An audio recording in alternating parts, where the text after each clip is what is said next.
Today I'm making a video about what you should plant in your Greenstalk.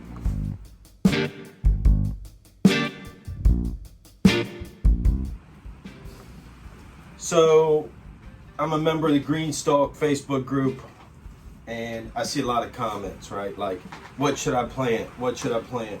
You know, what did you plant? For me, it's more of a deeper question than that. I think you need to look at why you bought your Greenstalk to begin with. Some people, I bought mine because I'm on a deck or I'm in a greenhouse and, you know, I'm space confined. I don't have a lot of space. So for 2 square feet, I get 30 pots here. 30 pockets, 30 pots that I can grow in 2 square foot. On the deck, man, it's a saver. If I had all of my Greenstalk plants in separate pots, they wouldn't all fit. So for me, it's about a space saving mechanism, right? Some people buy the big support systems and grow tomatoes and all kinds of stuff. Some people buy, one guy in Hawaii, I think his name's Son, or, you know, I don't know, Andrew's son. I don't know exactly the guy's name. He's in Hawaii. He's got like 7 Greenstalks. Boom, boom, boom, boom, boom, boom. All right in a row. He's got plenty of room, plenty of sun. So, you know, he grows big, lush plants. For me, I need to think about what my situation is in like oregano. Oregano does good. It's nice, tight, compact. It stays within its pocket. Onions do good. Now, let's take something like fennel. I mean, look, Greenstalk will grow anything you want as far as I'm concerned. I don't think there's anything that won't grow in the Greenstalk. But for my situation, maybe if I had the support and it held it up, but the way the fennel is now, it's shading other pockets. It's going to be like a powder mildew heaven. You know, it's going to cut down on air circulation. I'm going to have a lot of problems. So I kind of knew that when I put fennel in my Greenstalk, but it was new. I had some starts going of fennel, and I wanted stuff growing in my Greenstalk. I'm impatient, so I just stuffed a bunch of things in there. And actually, it's shooting out all kinds of babies back here too.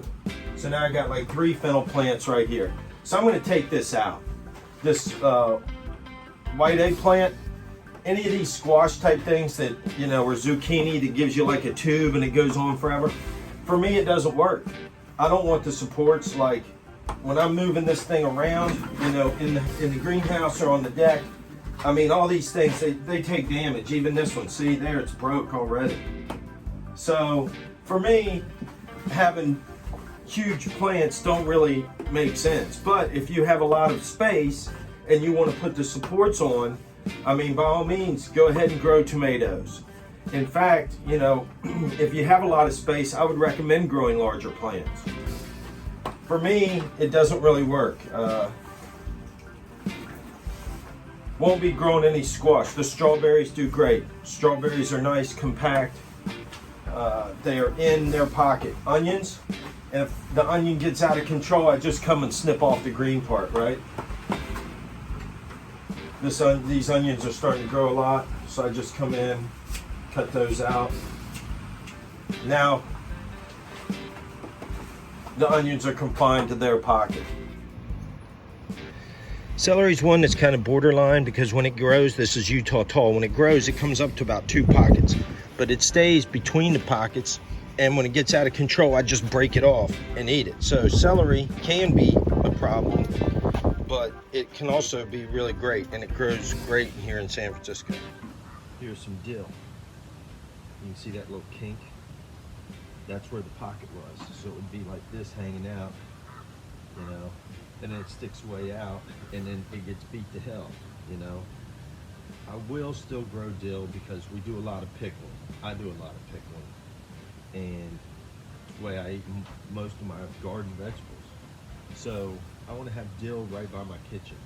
Kitchen's right inside the door. I will grow dill, but like poppies grew great, but it went out, it got really big, it was all bushy, it created a bunch of powder mildew and a place for bugs to hide, and you know, it didn't really work out too well with the poppy plants. So right here I have kale. Now normally if you let kale go, it gets huge, right? Especially the dino kale. So here we have another kale plant. You can tell here where we just cut the leaves off. All these little notches or where there were leaves. As soon as the leaf gets about 8 inches, 10 inches, we cut it off. No, it's in January, so, you know, none of the plants are really doing that great. I'm surprised this bean hasn't died, but if it doesn't die, I don't kill it. We'll see what happens. Haricot vert, or as the Hicks like to say, haricot vert. That bean plant does good for me. When I bought my Greenstalk, it came with Royal Burgundy beans. Okay, this is the Royal Burgundy. Look at that, that's a bean.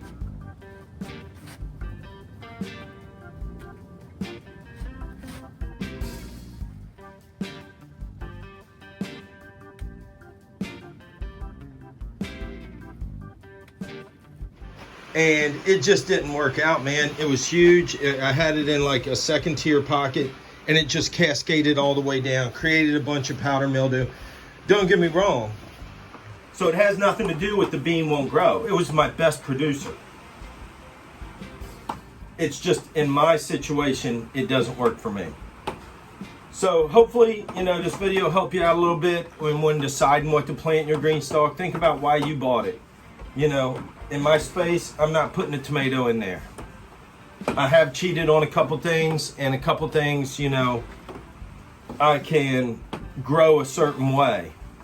But for the main part, I stick to my theory of my plants need to stay in the pocket, and I'm not trying to grow something that gets all stringy and long. It's a short one today, but I think it was good information. Let me know what you think in the comments. Am I wasting your time, or did that help you out? Grow big, grow home. We'll see you next video.